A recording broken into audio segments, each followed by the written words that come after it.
Tapi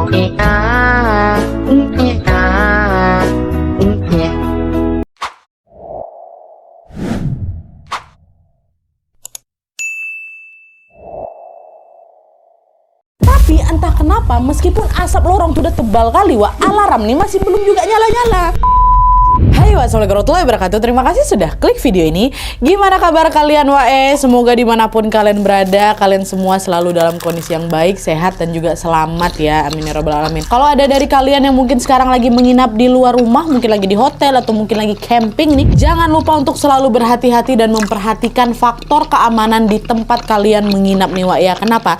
Karena peristiwa yang akan aku ceritakan kali ini betul-betul menjadi reminder tentang betapa pentingnya prosedur keamanan dan keselamatan itu tadi. Malam ini Wak, aku akan bercerita tentang sebuah insiden kebakaran yang terjadi di Korea Selatan. Kebakaran ini melahap habis sebuah bangunan di area camping musim panas. Saking parahnya kejadian ini Wak, sampai-sampai ada banyak sekali korban yang harus meregang nyawa mereka. Dan setelah diselidiki ternyata salah satu alasan yang menyebabkan kebakaran jadi separah itu adalah karena bangunan tersebut tidak mengikuti standar keamanan dan juga keselamatan yang berlaku. Emang bangunannya kenapa Nadia? Inilah sekarang Wak, tanpa berlama-lama kita langsung masuk aja ke ceritanya ya. Check it out.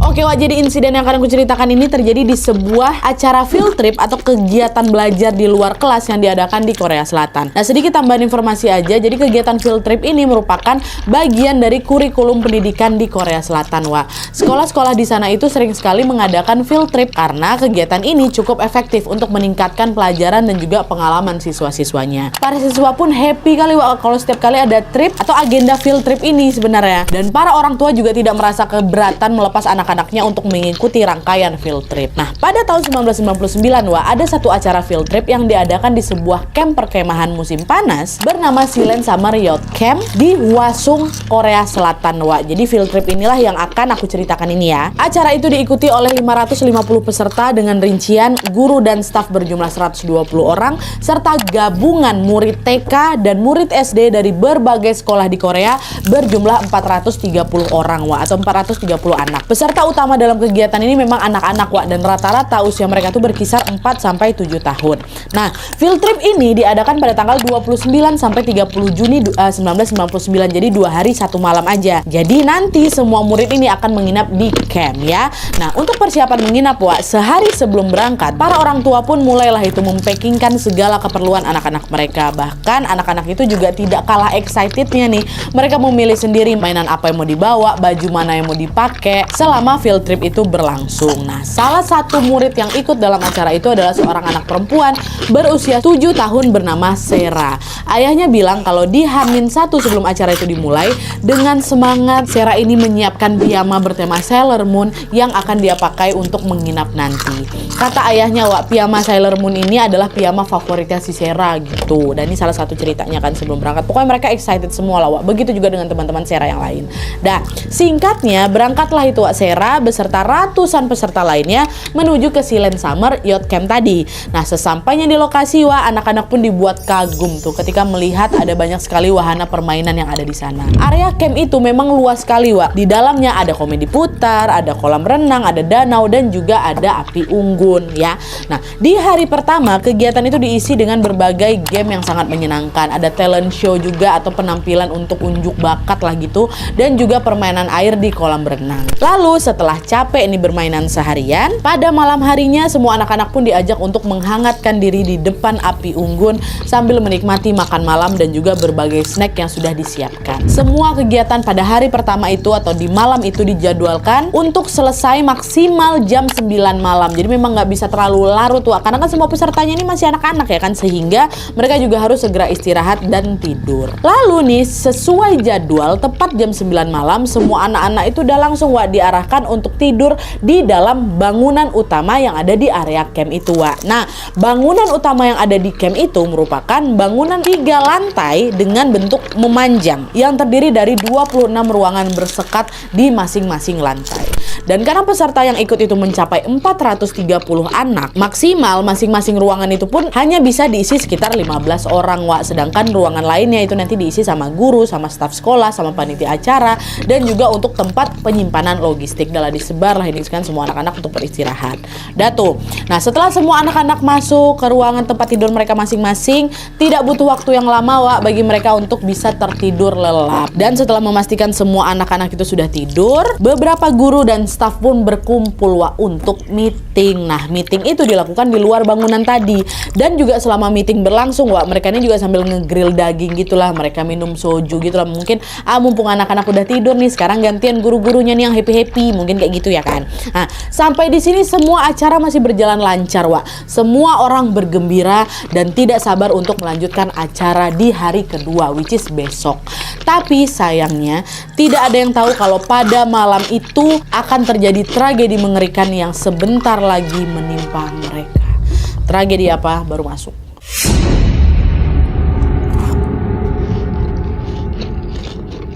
Jadi ceritanya Wak, di malam itu jam 1 dini hari dan masuk besoknya ya, di 30 Juni 1999, seorang guru yang bernama Guru Song sedang berada di dalam ruangannya yang ada di lantai 3 yang ada di bangunan tadi.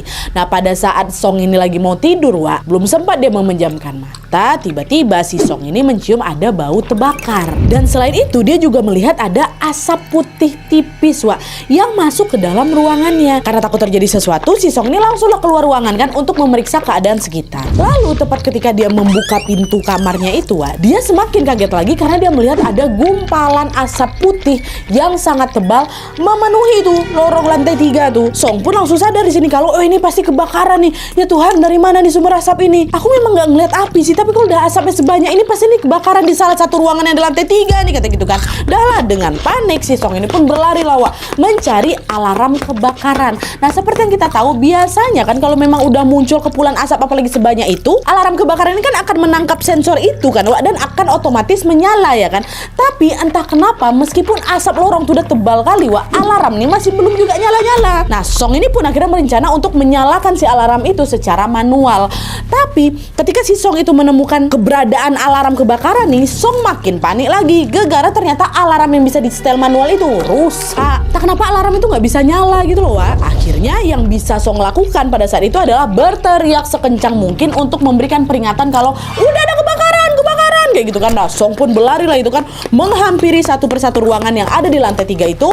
Dia gedor-gedor lah semua pintu-pintu di sana kan. Dan setiap kali pintu kebuka, bangun kebakaran, keluar cepat anak-anak, cepat keluar, kata dia kayak gitu. Nah setelah mencoba membuka satu persatu ruangan yang ada di lantai 3 itu akhirnya Song sampailah ini ke ruangan yang paling ujung, which is ruangan 301 Wak. Nah lalu ketika dia mencoba untuk membuka pintunya, entah kenapa pintu ruangan 301 itu terkunci.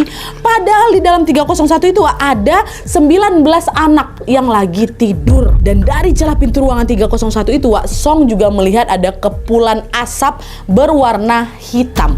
Asap di lorong tadi kan warnanya putih kan, tapi asap dia tengok di dalam 301 tuh hitam. Nah disitu langsung yakin kalau sumber kebakarannya ada di sini nih, ada di 301 nih. Nah, setelah dia mengetahui dari mana sumber kebakaran itu berasal Wak, Song ini pun langsung itu buru-buru mencari alat pemadam api darurat yang ada di sana. Tapi baru dia mau balik badan mau ngambil siapa itu, tiba-tiba listrik di seluruh bangunan itu padam mati total. Tuh jadi gelap lah itu semua dan jam 1 malam. Dalam keadaan gelap itu Song berusaha untuk berjalan meraba-raba tembok untuk mencari di mana alat pemadam api itu berada. Dan setelah si Song ini berhasil menemukan si alat itu tadi, dia pun langsung lah ini kan bawa si alat ini ke ruang 301. Tapi ketika si Song ini mencoba menyemprotkan alat itu ke sumber api Wak, disitulah Song semakin frustasi lagi karena ternyata ya Allah alat ini nggak bisa berfungsi juga. Akhirnya lagi-lagi yang bisa Song lakukan hanyalah berteriak sekencang mungkin, menyuruh semua orang untuk segera menyelamatkan diri. Dan untungnya pada saat itu ada beberapa guru yang ada di lantai 2 yang mendengar teriakannya si Song, dan pada saat itu juga mereka mulai mengevakuasi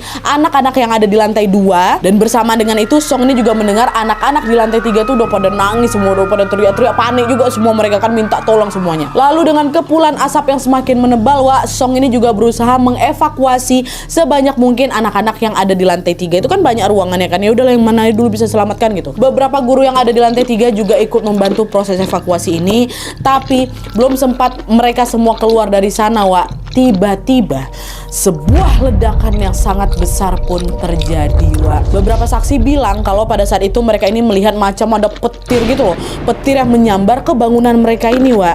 Lalu hanya dalam hitungan detik saja setelah ledakan itu terjadi, barulah itu kobaran api pun makin besar lagi dan langsung menyebar ke seluruh bagian bangunan dari lantai 3 sampai turun ke lantai 1, semuanya dilahap api bangunan tua. Jadi udah bukan cuma asap aja, betul-betul semua ketutup api. Nah, dari pertama kali Song ini menyadari adanya kebakaran sampai akhirnya terjadi ledakan besar tadi, jaraknya itu kira-kira 20 menit gitu loh, Wak. Nah, dalam rentang waktu 20 menit itu tentu ya nggak cukup lah kan untuk mengevakuasi 500 orang yang ada di bangunan itu. Alhasil ketika api itu udah mulai membakar seisi bangunan, Wak, di saat yang sama ratusan orang pun masih terjebak di dalam bangunan. Nah, di tengah situasi darurat itu orang-orang pun mencobalah menghubungi kantor pemadam kebakaran terdekat dari sana. Tapi karena teknologi komunikasi di masa itu 99 ini ya belum secanggih sekarang, Wak. Mereka itu baru berhasil menghubungi pemadam kebakaran itu jam setengah 2 pagi atau sekitar 1 jam sejak kebakaran itu terjadi. Dan karena lokasi camp ini juga berada cukup jauh dari pusat kota, Wak, tim pemadam kebakaran pun butuh waktu sekitar 30 menit lagi nih, 30 menit perjalanan untuk bisa sampai ke sana. Mereka baru nyampe di lokasi itu jam 2 pagian, Wak. Dan di momen itu tim pemadam kebakaran pun melihat bahwa kondisi bangunan itu udah mulai hancur termakan api. Struktur bangunan itu udah nggak kokoh lagi gitu lah, Wak. Tapi meskipun kedatangan mereka ini bisa dibilang terlambat, pada saat itu 50 tim pemadam kebakaran pun tetap bekerja keras untuk bisa memadamkan api di bangunan itu. Mereka membutuhkan waktu sekitar 1,5 jam gitu loh, Wak, untuk bisa mengendalikan kebakaran itu. Sampai akhirnya sekitar jam setengah 5 pagi, kebakaran pun berhasil dipadamkan. Dan setelah api itu berhasil dipadamkan, tim pemadam kebakaran langsunglah itu kan masuk ke dalam bangunan untuk mencari orang-orang yang masih terjebak di dalamnya. Apakah memang mereka ini berhasil selamat atau ada yang masih terjebak di dalam lagi kan. Nah, ketika tim pemadam kebakaran itu membuka satu persatu pintu yang ada di lantai 1 nih, alhamdulillahnya semua anak dan guru yang ada di sana berhasil selamat dalam keadaan hidup. Wah, nggak ada yang tersisa di situ. Lalu ketika tim pemadam kebakaran naik ke lantai 2, hampir semua anak dan guru-guru yang ada di sana juga selamat. Nggak ada orang ditemukan di dalam situ. Kecuali seorang anak perempuan nih, bernama Hae yang ditemukan meninggal dunia. Di lantai 2 tuh ada 1 korban. Terus, setelah mengevakuasi semua orang yang ada di lantai 1 dan lantai 2, sekarang waktunya tim pemadam kebakaran mengevakuasi korban yang terjebak di lantai 3. Pada saat itu kondisi di lantai 3 jauh lebih parah lagi daripada lantai 1 dan lantai 2. Ya karena kan memang sumber kebakarannya dari lantai 3 ya kan. Tapi meskipun begitu, beberapa orang yang di lantai 3 ini berhasil ditemukan dalam keadaan selamat, Wak.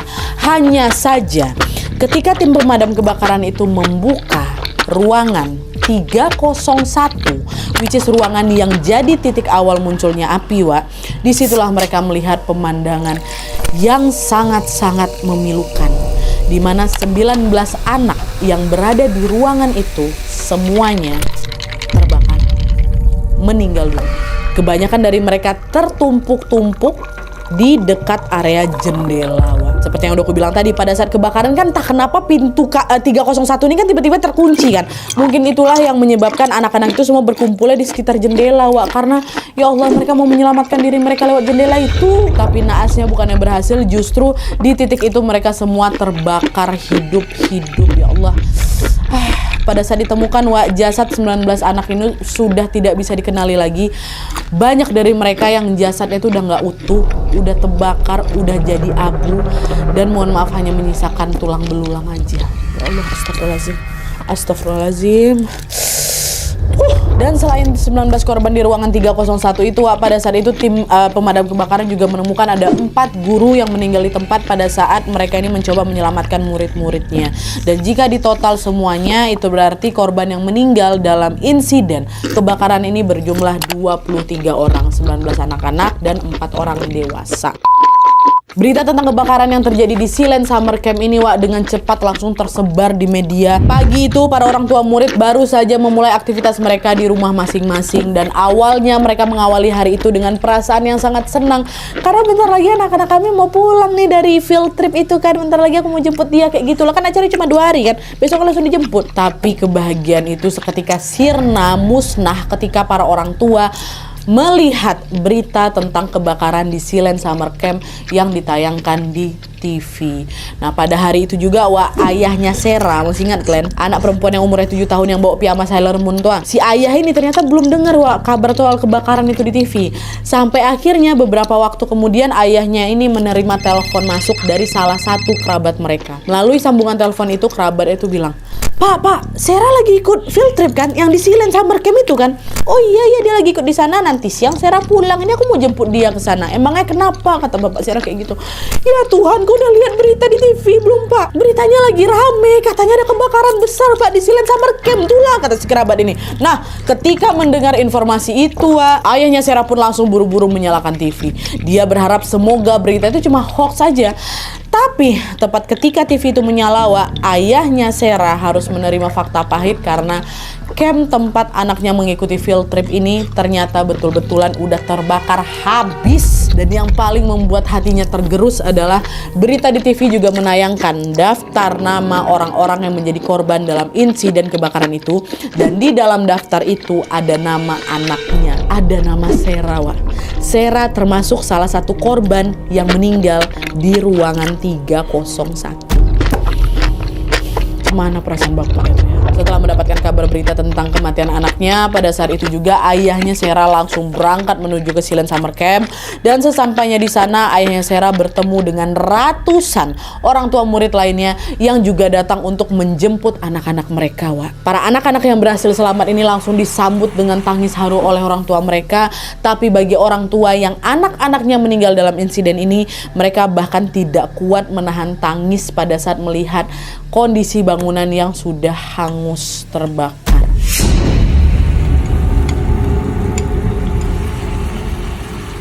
Setelah semua korban dievakuasi, pihak berwajib pun langsung menyelidiki apa nih penyebab utama yang memicu terjadinya kebakaran ini ya kan. Lalu setelah diselidiki selama hanya 2 hari saja, tiba-tiba pihak berwajib ini mengumumkan ke publik bahwa pemicu kebakaran di Silen Summer Camp adalah karena obat nyamuk bakar. Pemberitaannya langsung bikin orang bertanya-tanya, apa mungkin obat nyamuk bakar yang ukurannya sekecil itu bisa menyebabkan kebakaran yang sangat besar ini? Dan kenapa pihak berwajib ini bisa menyelesaikan penyelidikan mereka hanya dalam waktu 2 hari aja? Cepat kali mereka bisa nyimpulkan kayak gitu. Apa mungkin karena penyebab dari kebakaran ini sudah ditemukan? Atau sebenarnya ini hanya kesimpulan yang terburu-buru aja? Kok janggal kali rasanya, kata publik kayak gitu, Nah, untuk menjawab rasa penasarannya publik yang tidak puas dengan hasil investigasinya mereka, pihak berwajib ini pun menjelaskan melalui berita kalau kami ngomong kayak gitu karena kami menemukan ada 2 obat nyamuk bakar di dalam ruangan 301 itu. Satu diletakkan dekat dinding, satunya lagi diletakkan dekat jendela. Kami meyakini bahwa obat nyamuk yang menyebabkan kebakaran itu adalah obat nyamuk yang ada dekat dinding. Karena di dinding itu kami juga nemukan ada keranjang kayu gitu yang mudah kebakar. Kata pihak berwajib kayak gitu. Nah, meski sudah dijelaskan oleh tim penyelidik, publik itu tetap ngerasa janggal dan masih kayak gak percaya gitu loh kalau obat nyamuk bakar ini bisa menyebabkan kebakaran sebesar itu. Akhirnya orang-orang ini, publik ini pun langsung mulai melakukan uji coba dengan cara membakar 4 obat nyamuk menggunakan media yang berbeda. Mereka uji coba sendiri nih. 1, obat nyamuk dibakar di atas tisu. Terus yang kedua, obat nyamuk dibakar di atas kain. Terus yang ketiga, obat nyamuk dibakar di atas jaket. Terus yang keempat, obat nyamuk dibakar di atas selimut. Ini dibakar ya. 1 di tisu, 2 di kain, 3 di jaket, 4 di selimut. Ya. Nah, lalu setelah uji coba itu dilakukan, hasilnya tidak ada satupun obat nyamuk yang menyebabkan kebakaran. Bahkan yang di atas tisu, yang nomor 1-nya di atas tisu loh, itu tuh gak kebakar sedikit pun, cuma gosong dikit aja. Nah, hal inilah yang bikin publik itu curiga. Sepertinya kok ada yang ditutup-tutupi ya selama penyelidikan ini berlangsung. Pikir mereka kayak gitu. Beberapa hari setelah insiden ini terjadi, media pun mulai menayangkan bagaimana kondisi bangunan di Silen Summer Camp pasca kebakaran. Dan ketika publik melihat fotonya, kecurigaan yang mereka rasakan pun semakin besar lagi. Kenapa?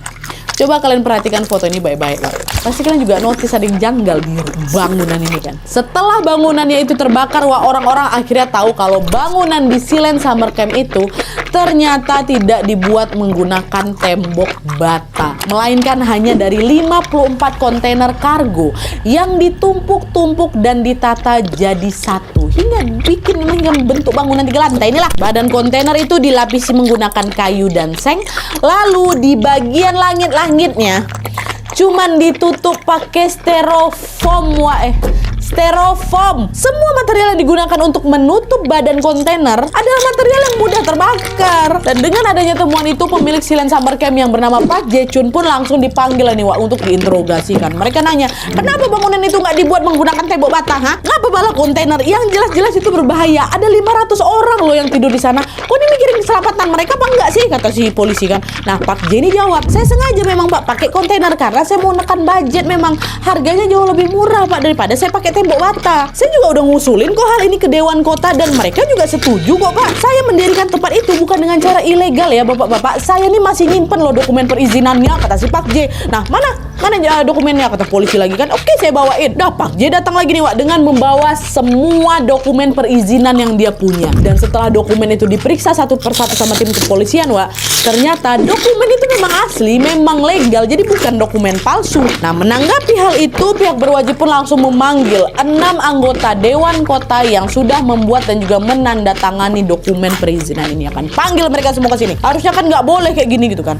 Nah, singkatnya Pak J atau si pemilik Summer Camp ini dan 6 anggota Dewan Kota pun akhirnya didakwa dengan tuduhan penghilangan nyawa tidak sengaja dan pelanggaran undang-undang bangunan Wak. Dan selain itu Pak J ini juga ketahuan melakukan suap kepada para pejabat dewan untuk bisa mendapatkan izin mendirikan bangunan di situ. Lalu atas kejahatannya Wak, Pak J ini dijatuhi hukuman penjara selama 5 tahun. Dan selain itu dari pihak sekolah juga katanya ada yang dijatuhi hukuman Wak. Mereka ini adalah beberapa guru dari TK Somangseol dan juga kepala sekolahnya yang bernama Chun Kyongja. Jadi selama field trip kemarin mereka ini mendapatkan tugas untuk mengawasi anak-anak yang lagi tidur di kamar 301. Tapi pada malam kejadian mereka itu malah pergi ke tempat lain buat minum-minum. Nah, atas perbuatannya itulah mereka pun dianggap lalai dalam menjaga anak-anak sehingga semua korban yang ada di kamar 301 itu pun harus kehilangan nyawa mereka dengan cara yang sangat tragis kayak tadi itulah. Alhasil Chun Kongja atau kepala sekolah ini pun dijatuhi hukuman penjara 2 tahun 6 bulan dan beberapa guru lainnya harus menjalani masa percobaan selama 2 tahun. Meski insiden ini sudah diproses secara hukum dan juga orang-orang yang bertanggung jawab di dalamnya juga sudah diadili, sebenarnya nih Wak ya, sampai hari ini masih banyak sekali misteri yang belum terjawab. Bahkan orang-orang ini juga masih tidak percaya kalau penyebab utama kebakaran itu adalah karena obat nyamuk. Kayaknya nggak mungkin kayak gitu. Mereka yakin ada penyebab lain di balik insiden ini, hanya saja hal itu mungkin memang belum terpecahkan atau mungkin sengaja tidak dibuka ke publik. Kalau menurut kalian gimana soal kasus ini Wak? Komen di bawah. Oke Wak, jadi itu tadi kisah tentang tragedi kebakaran di Silen Summer Camp. Dari kejadian ini kita tahu kalau mendirikan sebuah bangunan betul-betul nggak boleh sembarangan Wak. Aspek keamanan itu harus diperhatikan dengan baik. Gedung yang dibangun pakai tembok bata aja belum tentu memenuhi standar keamanan kan. Apalagi gedung yang dibangun pakai kontainer ditutup pakai styrofoam pula, ya Allah. Masih ada untungnya juga Wak dalam kejadian ini. Ratusan anak-anak yang di lantai 1 sama lantai 2 hampir semuanya selamat. Memang ada satu korban di lantai 2, ya lantai 2 kan. Tapi yang di kamar 301 tuh loh, ya Allah, kasihan kali. Aku tuh nggak ngebayangin penderitaan mereka sampai merenggut nyawa tuh loh Wak. Kan mereka kayak kesiksa lah kan, terbakar hidup-hidup. Bayanginlah sama kalian, astagfirullahaladzim. Semoga saat ini mereka-mereka yang sudah selamat dari kejadian ini sembuh dari traumanya dan bisa melanjutkan hidup mereka dengan baik. Dan untuk mereka yang jadi korban dalam tragedi ini, mari kita doakan semoga mereka semua mendapatkan tempat terbaik di sisi Tuhan Yang Maha Esa. Amin ya rabbal alamin. Oke, Wak, jadi sekian dulu videonya. Terima kasih banyak yang sudah menonton. Kalau kalian suka video ini, klik like-nya. Jangan lupa komen di bawah untuk ide dan saran-saran untuk video selanjutnya. Jangan lupa nyalain notifikasinya supaya kalian tahu kalau upload video baru. And as always, jangan lupa untuk klik tombol subscribe supaya kalian sama-sama tahu informasi menarik dan menegangkan dari channel aku. See you next video, Wak. Bye.